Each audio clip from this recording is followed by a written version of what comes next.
अस्सलामुअलैकुम दोस्तों, मैं हूं सैयद अली और आप देख रहे हैं सब कुछ सीखो यूट्यूब चैनल। दोस्तों आज की इस वीडियो में हम बात करने वाले हैं हज़रत अली ने फरमाया आटा गूंदते वक्त औरतें ये एक काम ज़रूर करें, कामयाबी और दौलत इंशाल्लाह उनके पीछे पीछे भागेगी। तो दोस्तों वो कौन सा अमल है आगे हम आपको वीडियो में बताएंगे। प्यारे दोस्तों इसके साथ साथ हम आपको बताने वाले हैं कि 10 बातें ऐसी हैं जो कभी भी किसी के सामने जाहिर नहीं करनी चाहिए। और दोस्तों इन सब के साथ साथ हम आपको वो वाकया भी सुनाने वाले हैं जिस वाकये में एक शख्स को इमाम साहब की बीवी से प्यार हो गया। उसके बाद क्या हुआ आगे आप देख लेंगे। प्यारे दोस्तों सब कुछ बताने वाले हैं, बस आप इस वीडियो को आखिर तक देखते रहिए। वीडियो शुरू करने से पहले अगर आप हमारे यूट्यूब चैनल पर नए आए हैं तो चैनल को सब्सक्राइब करके बेल आइकन ज़रूर दबा दें। तो चलिए वीडियो शुरू करते हैं। एक मर्तबा एक औरत हज़रत अली की खिदमत में आई और रो रो कर कहने लगी, या अली शेर खुदा, मेरी दुआएं पूरी नहीं होती और ना ही मेरे पास इतना वक्त है कि मैं बैठ कर सारी रात अल्लाह की इबादत कर सकूं, वज़ाइफ पढ़ सकूं। कोई ऐसा आसान सा अमल मुझे बताएं जो मैं करूं और मेरी दुआएं पूरी हो जाएं। बस ये कहना था तो हज़रत मौला अली ने फरमाया, ऐ औरत, तुम जो भी काम किया करो तो वो काम सच्चाई के साथ किया करो। जब भी किसी से गुफ्तगू किया करो, बातचीत किया करो, मोहब्बत और एहतराम के साथ किया करो। तुम्हारा ये अमल भी अजीम इबादत है। और उसके साथ साथ जब भी तुम रोटी बनाओ तो एक मर्तबा ये कहा करो कि ऐ अल्लाह, तूने इस हकीर बंदी को याद किया, रिस्क दिया और रिस्क पकाने की ताकत अता की। ऐ अल्लाह, अपने महबूब हुजूर पाक सल्लल्लाहु ताला अलैहि वसल्लम के सदके मेरी दुआएं भी कबूल फरमा।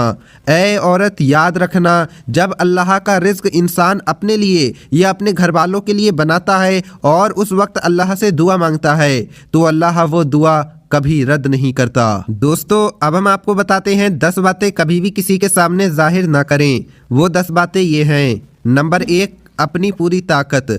अपनी ताकत के बारे में कभी भी किसी को ना बताएं कि मैं कितना ताकतवर हूँ, बल्कि वक्त आने पर उसका इस्तेमाल करें। नंबर 2, अपने दिल के राज। नंबर 3, अमानत की बात, यानी अगर आपको किसी ने कोई बात बताई है तो आप वो बात किसी को भी ना बताएं, क्योंकि किसी ने आपको बहुत ज़्यादा भरोसा करके वो बात बताई है। नंबर 4, अपनी तिजारत, यानी अपने कारोबार का कोई भी राज कभी भी किसी को ना बताएं। नंबर 5, सफ़र करने की सीमत, यानी अगर आप सफ़र कर रहे हैं तो किसी से जिक्र ना करें कि आप किधर सफ़र कर रहे हैं। नंबर 6, अपने दोस्त का राज, यानी अपने दोस्त का कोई राज किसी को ना बताएं। नंबर 7, अल्लाह की राह में दी गई खैरात, यानी अगर आप कोई सदका खैरात करते हैं तो किसी से उसका जिक्र ना करें। नंबर 8, अपनी बीवी का राज, यानी अपनी औरत की जो पर्दे वाली राज की बातें होती हैं वो कभी भी किसी के सामने जाहिर ना करें। नंबर 9, ज़्यादा ज़रूरत, यानी अगर आपको ज़्यादा ज़रूरत है तो उसका इजहार किसी से ना करें, बल्कि उसको मेहनत करके पूरा करें, क्योंकि आजकल के दौर में इंसान की हंसी बनाता है, मजाक बनाता है, उसका मजाक उड़ाता है, इसलिए आप अपनी ज़रूरत को खुद पूरा करें। नंबर 10, किसी का ऐब, यानी अगर किसी में कोई ख़राबी है, कोई ऐब है तो उस ऐब को जाहिर ना करें। दोस्तों अब हम आपको बताते हैं नबी करीम हुजूर सल्लल्लाहु ताला अलैहि वसल्लम ने इरशाद फरमाया, 3 लोगों की दुआ अल्लाह ज़रूर कबूल करता है। 3 लोग ऐसे हैं जिनकी दुआ अल्लाह कभी रद्द नहीं करता।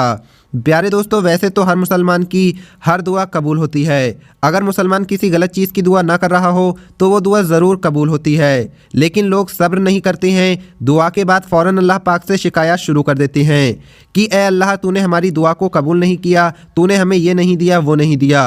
दुआ के बाद सब्र रखना चाहिए, अल्लाह पाक पर यकीन रखना चाहिए, तभी तो हमारी दुआएं कबूलियत को पहुंचती हैं। अल्लाह के कुछ ऐसे बंदे हैं जिनकी दुआ कभी रद्द नहीं होती। हदीसों में मुख्तलिफ मौक़ों पर यह बताया गया है कि अल्लाह का फ़ुला बंदा उसकी दुआ ज़रूर कबूल होती है, फ़ुला बंदा उसकी दुआ ज़रूर कबूल होती है। लेकिन अब मैं आपको बता रहा हूँ जिसमें नबी करीम हुजूर सल्लल्लाहु ताला अलैहि वसल्लम ने इरशाद फरमाया, 3 बंदों के बारे में इरशाद फरमाया है कि इनकी दुआ ज़रूर कबूल होती है, कभी रद्द नहीं होती।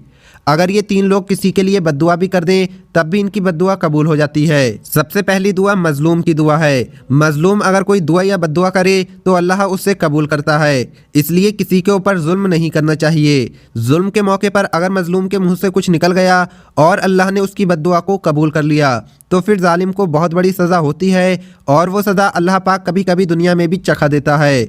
आपने देखा होगा कि जब कोई बंदा किसी के ऊपर जुल्म कर रहा होता है तो अल्लाह दुनिया के सामने ही उसके जुल्म की सज़ा उसे दे देता है। दूसरा शख्स जिसकी दुआ ज़रूर कबूल होती है, कभी रद्द नहीं होती, वो है मुसाफिर। अब अगर बंदा अच्छे काम के लिए सफ़र कर रहा है तो उसकी दुआ ज़रूर कबूल होती है। खुसूसन दीन के लिए सफ़र कर रहा है तो ऐसे लोगों की खिदमत करनी चाहिए और उनसे अपने लिए दुआएं करानी चाहिए और ऐसे लोगों का दिल नहीं दुखाना चाहिए ताकि वो आपको बद्दुआ ना दे सकें। तीसरा शख्स जिसकी दुआ कभी रद्द नहीं होती, ज़रूर कबूल होती है, वो है बाप। बाप की दुआ औलाद के लिए, बाप की दुआ का खुसूसन जिक्र किया गया है। बाप की दुआ औलाद के लिए कभी भी रद्द नहीं होती, ज़रूर कबूल होती है। दोस्तों, अब हम आपको वो वाक़या सुनाते हैं जिसमें एक शख्स को इमाम साहब की बीवी से प्यार हो गया। उसके बाद क्या हुआ आगे देखिए। एक औरत पर एक शख्स आशिक हो गया। एक दिन उसने हिम्मत करके उस औरत को एक ख़त लिखा और उसमें अपने इश्क का इजहार किया और उससे मिलने का वक्त मांगा कि मैं आपसे मिलना चाहता हूँ। वो औरत बहुत ही ज़्यादा नेक थी और शरीफ ख़ानदान से ताल्लुक़ रखती थी और शादीशुदा भी थी। उसने जब वो ख़त देखा तो शौहर को बताया। शौहर भी बड़ा नेक था और एक मस्जिद का इमाम था। शौहर ने कहा कि तुम भी एक चिट्ठी लिखकर भेज दो और लिखो कि फ़ुला मस्जिद के इमाम के पीछे 40 दिन तक 5 वक्त की नमाज बाजमात अदा करो, उसके बाद फिर देखा जाएगा। लड़के ने सोचा अच्छा ठीक है, कोई तो रास्ता निकल रहा है ना, तो फिर उसने उसी मस्जिद में नमाज़ पढ़ना शुरू कर दी जिस मस्जिद में उस औरत का जो शौहर था वो इमाम था। जो दिन गुजरते गए तो नमाज की बरकत से उस लड़के का दिल बदलने लगा और जब 40 दिन पूरे हुए तो इस लड़के ने अपने आप ही उस औरत को पैगाम भिजवा दिया कि ए औरत, नमाज की बरकत से मेरी आंखें खुल गई हैं। मैं बुराई के ख्वाब देखता था, हराम काम के ख्वाब देखता था। अब अल्लाह का शुक्र है कि मुझे तेरी मोहब्बत से छुटकारा मिल गया। मेरे दिल में अल्लाह की मोहब्बत दाखिल हो गई। सुभान अल्लाह। प्यारे दोस्तों, नमाज कायम करो, इससे पहले तुम्हारी